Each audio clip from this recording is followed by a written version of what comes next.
നമ്മുടെ നാട്ടിൽ ഒരിക്കലെങ്കിലും നടുവേദന വരാത്ത ചെറുതാകട്ടെ അല്ലെങ്കിൽ വലുതാവട്ടെ പ്രായമായവരാവട്ടെ നടുവേദന വരാത്തതായിട്ട് ആരും ഉണ്ടാകില്ല.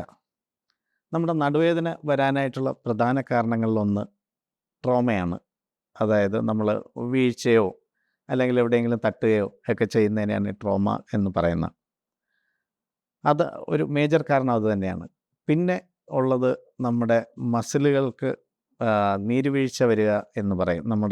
പ്രധാനമായിട്ടും നമ്മുടെ നടപ്പിലോ അല്ലെങ്കിൽ കിടപ്പിലോ അല്ലെങ്കിൽ നമ്മൾ കൂടുതൽ നേരം ഇരുന്ന് ജോലി ചെയ്യുകയൊക്കെ ചെയ്യുന്നവരിൽ മസിലിന് നീരുവീഴ്ച വരും.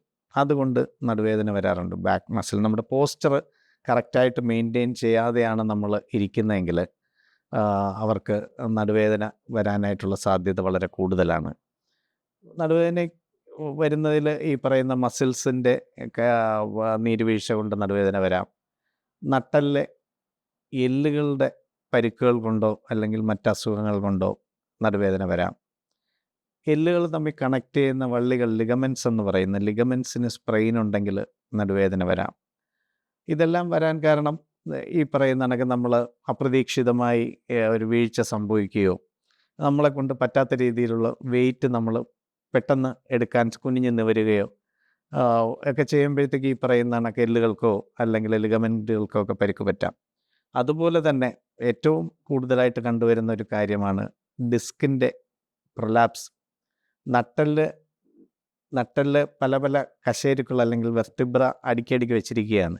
അപ്പോൾ അതിൻ തമ്മിലുള്ള ഫ്രിക്ഷൻ ഒഴിവാക്കാൻ വേണ്ടി ഒരു കുഷൻ പോലെയുള്ള ഒരു എഫക്റ്റാണ് ഈ ഡിസ്കുകൾ നമുക്ക് നൽകുന്നത്. അപ്പോൾ ഈ ഡിസ്ക് പ്രൊലാപ്സ് ചെയ്യുന്നത് നമ്മൾ പെട്ടെന്ന് കുനിഞ്ഞ് വെയിറ്റ് എടുക്കുന്നു, അല്ലെങ്കിൽ വണ്ടിയിൽ നിന്ന് താഴെ വീഴുന്നു, അല്ലെങ്കിൽ പെട്ടെന്ന് വെട്ടിത്തിരിയുന്നു. ഈ സാഹചര്യങ്ങളിലൊക്കെ ഡിസ്ക് പ്രൊലാപ്സ് ചെയ്യാം. ഡിസ്ക് പ്രൊലാപ്സ് ചെയ്ത് കഴിഞ്ഞാൽ ഈ കാലുകളിലേക്കുള്ള ഞരമ്പ് ഡിസ്കിൻ്റെ ഈ നട്ടലിൻ്റെ സൈഡിൽ കൂടെയാണ് പോകുന്നത്. അപ്പോൾ ഈ ഡിസ്ക് പ്രൊലാപ്സ് ചെയ്യുന്നത് ഈ ഞരമ്പുകളെ ഇറിറ്റേറ്റ് ചെയ്യുന്നത് കൊണ്ടാണ് നമുക്ക് കാലിലേക്ക് നടുവേദന വരികയും കാലിലേക്ക് വേദന അല്ലെങ്കിൽ മരവിപ്പ് വരികയും ചെയ്യുന്നത്. ഇത് വളരെ കോമൺ ആയിട്ട് കണ്ടുവരുന്ന കാര്യമാണ് ഡിസ്കിൻ്റെ പ്രശ്നങ്ങൾ.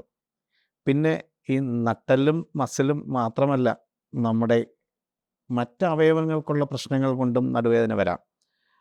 ഉദാഹരണത്തിന് കിഡ്നി സ്റ്റോൺ ഉള്ളവർക്ക് നടുവേദനയായിട്ട് പ്രസൻറ്റ് ചെയ്യാം. ഈ പറയുന്ന ചിലർക്ക് പീരീഡ്സുമായിട്ട് ബന്ധപ്പെട്ട് സ്ത്രീകൾക്ക് നടുവേദന കണ്ടുവരാറുണ്ട്. മൂത്രത്തിൽ ഇൻഫെക്ഷൻ വരുന്നവർക്ക് ചിലപ്പോൾ നടുവേദനയായിട്ട് പ്രസൻറ്റ് ചെയ്യാറുണ്ട്. അപ്പം നടുവേദനയ്ക്ക് 1000 കാരണങ്ങളുണ്ട്. ചിലർക്ക് ഈ പറയുന്ന കണക്ക് ഇൻഫെക്ഷൻസ്, നട്ടലിന് ഇൻഫെക്ഷൻ ബാധിച്ച് നടുവേദന വരാം. അല്ലെങ്കിൽ ഈ പറയുന്ന ട്യൂമേഴ്സ്, മനസ്സിലായില്ലേ, ക്യാൻസറുകൾ പോലുള്ള കാരണങ്ങൾ കൊണ്ട് നട്ടലിലെ ക്യാൻസർ ആവാം, അല്ലെങ്കിൽ മറ്റെവിടെയെങ്കിലും ക്യാൻസർ ഉണ്ടായിട്ട് അത് നട്ടലിലേക്ക് ബാധിക്കുന്നതാവാം. അങ്ങനെ നടുവേദനയ്ക്ക് നിരവധിയായ കാരണങ്ങളാണ്. വെറുതെ ഒരു സ്ട്രെസ് ഉണ്ടെങ്കിൽ പോലും നടുവേദന വരാം. നമ്മൾ ടെൻസ്ഡായിട്ട് അല്ലെങ്കിൽ ഒരു സ്ട്രെസ്ഫുൾ സിറ്റുവേഷനിൽ പോകുന്ന അത് മാത്രം മതി, മറ്റ് കാരണങ്ങളൊന്നും ഇല്ലെങ്കിലും നടുവേദന വരാം.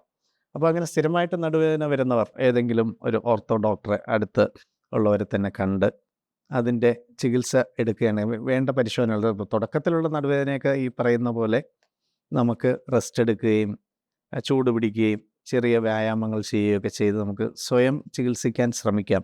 പക്ഷേ അത് മാറാതെ നിരന്തരം വന്നുകൊണ്ടിരിക്കുകയാണ്, അല്ലെങ്കിൽ നമുക്ക് അങ്ങനെ സ്വയം ചികിത്സയിൽ പറ്റില്ല എന്ന് വരുന്ന സാഹചര്യത്തിൽ അടുത്തുള്ള മെഡിക്കൽ ഷോപ്പിൽ പോയി മരുന്ന് വാങ്ങി കഴിക്കുകയല്ല വേണ്ടത്. ഒരു ഓർത്തോ ഡോക്ടറെ കണ്ട് വേണ്ട പരിശോധനകൾ നടത്തി, എക്സ്റേ, MRI പോലുള്ള പരിശോധനകൾ നടത്തി എന്താണ് എന്ന് കാരണം കണ്ടെത്തി അതിനെ ചികിത്സിക്കുകയാണ് വേണ്ടത്. ഈ സാധാരണ ഇപ്പം മസിലിൻ്റെ നീരുവീഴ്ചയൊക്കെ ആണെങ്കിൽ ചെറിയ ചൂട് പിടിക്കുകയോ എക്സസൈസൊക്കെ ചെയ്യുകയാണെങ്കിൽ അത് സാധാരണഗതിയിൽ കുറയാറുണ്ട്. ഡിസ്കിൻ്റെയൊക്കെ ആണെങ്കിലും ഒരു പരിധി വരെയുള്ള ഡിസ്കിൻ്റെയൊക്കെ നമുക്ക് മരുന്ന് കൊണ്ട് മാറ്റാവുന്നതാണ്. എടുത്തടിച്ച് 0 ഓവറിൽ പോയി ഓപ്പറേഷൻ ചെയ്യേണ്ട കാര്യമൊന്നുമില്ല. ഫിസിയോതെറാപ്പിയും എക്സസൈസുകളും മരുന്നുകളും ഒക്കെ ആയിട്ട് കുറേ കാത്തിരിക്കുകയാണെങ്കിൽ ഡിസ്കിൻ്റെ ചികിത്സ നമുക്ക് മരുന്നുകൾ കൊണ്ട് മാറ്റാം.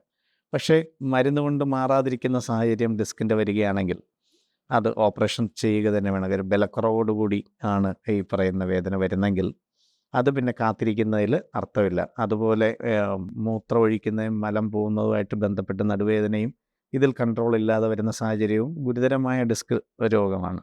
അപ്പോൾ അതിനെ നമ്മൾ ഈ മരുന്ന് കൊണ്ട് ചികിത്സിച്ച് ഭേദമാക്കാനായിട്ട് നിൽക്കാതെ അപ്പം തന്നെ ഓപ്പറേഷന് പോയി ആ ടെൻഷൻ അപ്പം തന്നെ റിലീവ് ചെയ്തില്ലെങ്കിൽ ഇത് പെർമനൻ്റ് ഡാമേജായി മാറും. അപ്പം ഡിസ്കിൻ്റെ ഓപ്പറേഷൻ പണ്ടൊക്കെ വലിയ ഇൻസിഷനിട്ട് ചെയ്യുന്ന ഓപ്പറേഷനായിരുന്നു. ഇന്ന് പക്ഷേ ഈ പറയുന്ന കണക്ക് കീ ഹോൾ സർജറി ഡിസ്കിൻ്റെ ഉണ്ട്. അത് ചെയ്ത് കഴിഞ്ഞാൽ അടുത്ത ദിവസം തന്നെ രോഗിക്ക് വീട്ടിൽ പോകാം, പെട്ടെന്ന് റിലീഫാവും. മോശം ഈ പറയുന്ന കണക്ക് സ്ഥിരമായി തളർന്നു പോകാതിരിക്കുന്ന അവസ്ഥയിൽ നിന്നൊക്കെ നമുക്ക് മാറ്റിയെടുക്കാൻ പറ്റും. ചെറുപ്പക്കാരിൽ കൂടുതലും നടുവേദന വരുന്ന ഈ ആക്സിഡൻസും ട്രോമയും ഒക്കെയാണ്. അപ്പം അതിനെല്ലാം ഈ വേണ്ട പരിശോധനകൾ നടത്തി ചികിത്സ എടുക്കേണ്ടതാണ്. നട്ടെല്ല് ഈ പൊട്ടുന്ന സാഹചര്യങ്ങൾ വരികയാണെങ്കിൽ ഓപ്പറേഷനൊക്കെ ചെയ്ത് അത് ഫിക്സ് ചെയ്യേണ്ടതുണ്ട്. നട്ടെല്ലിന് പൊട്ടി അതിന് ചികിത്സ എടുത്തില്ലെങ്കിൽ അത് കാലുകളുടെ തളർച്ചയായിട്ടൊക്കെ മാറാൻ സാധ്യതയുണ്ട്. അപ്പോൾ എല്ലാത്തിനും ഈ പറയുന്ന സ്വയം ചികിത്സ ഒഴിവാക്കി ഡോക്ടറെ കണ്ട് തന്നെ മുന്നോട്ട് പോകണം എന്നുള്ളതാണ്. പിന്നെ ഒരു നടുവേദനയുടെ കാരണം ഈ പോസ്ചറാണ്. നമ്മൾ ഈ പറയുന്ന വളഞ്ഞിരിക്കും, കുത്തിയിരിക്കും, അല്ലെങ്കിൽ ഈ ബെഡിൽ കിടക്കുന്ന ഈ പറയുന്ന കണക്ക് നോർമലായിട്ടല്ലാത്ത രീതിയിൽ ബെഡിൽ കിടക്കുക, അങ്ങനെയൊക്കെ ഉള്ള കാരണങ്ങൾ കൊണ്ടും ഈ നടുവേദന. അപ്പോൾ നമ്മളെപ്പോഴും പോസ്ചർ മെയിൻറ്റെയിൻ ചെയ്യാനായിട്ട് ശ്രമിക്കുക. നടുവിൻ്റെ വ്യായാമങ്ങൾ ചെയ്യുക. ഫിസിയോതെറാപ്പി തുടക്കത്തിലൊക്കെ ഫിസിയോതെറാപ്പി കൊണ്ടൊക്കെ മാറ്റാൻ പറ്റുന്നതേ ഉള്ളൂ. മരുന്നുകൾ എന്തായാലും സ്വയം കഴിച്ച് കിഡ്നിക്കും ശരീരത്തിനും ഡാമേജ് വരുത്താതിരിക്കുക. ഡോക്ടറെ കണ്ട് തന്നെ ചികിത്സ എടുക്കുക. പിന്നെ ടി ബി മറ്റ് പല കാരണങ്ങൾ വരുന്നത് നമുക്ക് ടി ബി നട്ടലിന് വരാം. അതെല്ലാം ചികിത്സയുള്ളതാണ്. അതിൻ്റെ പ്രോപ്പറായിട്ടുള്ള പരിശോധനകൾ നടത്തി ചികിത്സ എടുത്തു കഴിഞ്ഞാൽ മാറുന്ന അസുഖമേ ഉള്ളൂ. നമ്മളിപ്പോൾ ഒരു ദിവസം കൂടുതൽ എക്സേർട്ട് ചെയ്യുന്നു, അതിന് ശേഷം അടുത്ത ദിവസങ്ങൾ നടുവേദന വരികയാണെങ്കിൽ പിന്നെ വേറൊന്നും ആലോചിക്കേണ്ട കാര്യമില്ല. അത് നമ്മൾ എക്സേർട്ട് ചെയ്തത് കൊണ്ട് തന്നെയാണ് വന്നത്. അല്ലെങ്കിൽ കുനിഞ്ഞ് വെയിറ്റ് എടുത്ത് പെട്ടെന്ന് മിന്നിപ്പിടിച്ചു എന്ന് പറയാം, അല്ലെങ്കിൽ കാലിലേക്ക് വേദന വരുന്നു. അപ്പം ഈ നടുവേദന വന്നപ്പോൾ നമ്മൾ ഒരു ജിമ്മിൽ പോയി പറ്റാത്ത വെയിറ്റ് കുനിഞ്ഞ് എടുത്ത് നിവരുന്നു. പെട്ടെന്നൊരു മിന്നിപ്പിടിച്ച പോലെ തോന്നുന്നു, കാലിലേക്ക് കറണ്ട് അടിച്ച പോലെ, അല്ലെങ്കിൽ പെട്ടെന്നൊരു മിന്നായം പോലെ ഒരു വേദന വരുന്നു. അത് ഒരു ഡിസ്ക് പ്രൊലാപ്സ് ചെയ്യുന്നതിൻ്റെ ലക്ഷണമാണ്. ഡിസ്ക് പ്രൊലാപ്സ് ചെയ്ത് തൊട്ടരികിലുള്ള ഞരമ്പിനെ ഇറിറ്റേറ്റ് ചെയ്യുന്നു എന്നുള്ളതാണ് അതിൽ നിന്ന് മനസ്സിലാക്കുന്നത്.